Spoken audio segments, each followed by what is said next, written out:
नमस्कार मित्र हो, स्नेहांकुर देशिंगवर आपले सहर्ष स्वागत.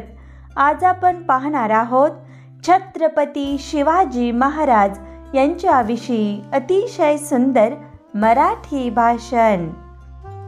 घासल्याशिवाय धार नाही तलवारीच्या पातीला, तलवारीच्या पातीला.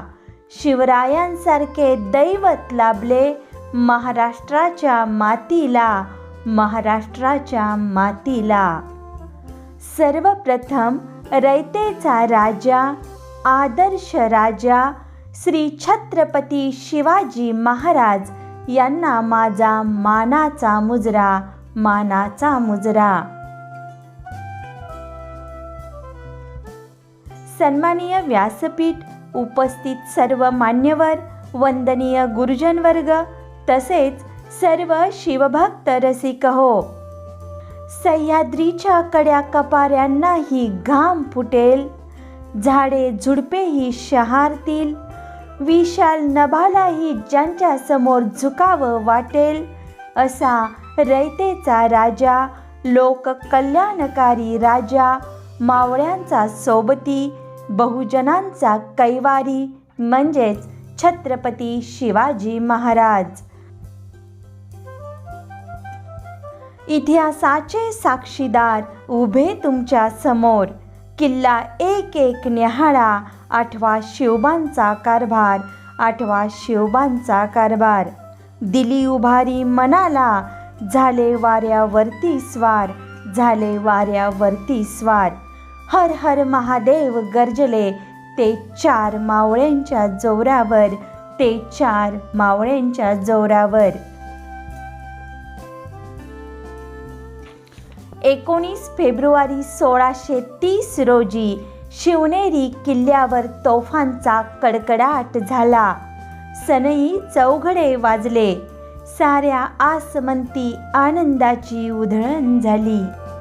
राजे शहाजी आणि जिजाऊ माता यांना हर्ष झाला. त्यांच्या पोटी एक तेजस्वी सूर्य जन्मास आला, अर्थात छत्रपती शिवाजी राजांचा जन्म झाला.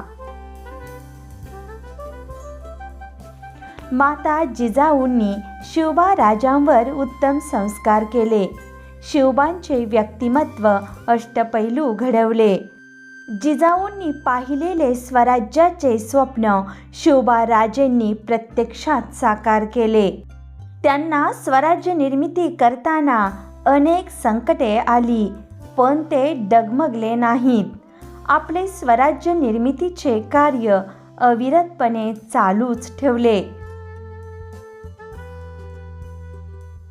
छत्रपती शिवाजी महाराजांनी तानाजी, बाजीप्रभू, जीवा महाला, सूर्याजी असे जीवाला जीव देणारे मावळे निर्माण केले. स्वराज्य स्थापनेची प्रतिज्ञा, स्वराज्याचे तोरण, अफजल खानचा बंदोबस्त, गड आला पण सिंह गेला, शाहिस्ते खानची फजिती, आग्र्याहून सुटका असे अनेक प्रसंग छत्रपती शिवाजी महाराजांच्या अजोड कार्याची महती पटवून देतात. छत्रपती शिवाजी महाराज हे फक्त राजा नव्हते, तर ते युगपुरुष होते. त्यांनी जीवनात भावनेपेक्षा कर्तव्य श्रेष्ठ मानले. प्रजेवर अन्याय करणाऱ्याला धडा शिकवला. शेतकऱ्याच्या गवताच्या काडीलाही धक्का लागू नये म्हणून ते झटले. परस्त्रीला माते समान मानले. सर्व धर्म समभाव या न्यायाने वागले. पण दुर्दैवाने 3 एप्रिल 1680 रोजी हा प्रजाहित दक्ष, आदर्श, महान, शूर व पराक्रमी राजा छत्रपती शिवाजी महाराज काळाच्या पडद्याआड गेले. मित्र हो, आजही त्यांचे कार्य, विचार आपल्याला नवीन प्रेरणा देतात. अशा या कर्तृत्ववान छत्रपती शिवाजी महाराजांचा जय जयकार झालाच पाहिजे. बोला छत्रपती शिवाजी महाराज की जय. जय जिजाऊ, जय भवानी, जय महाराष्ट्र. धन्यवाद. मित्र हो, अशाच प्रकारच्या नवनवीन भाषणासाठी आमचे स्नेहांकुर देशिंग अवश्य सबस्क्राईब करा.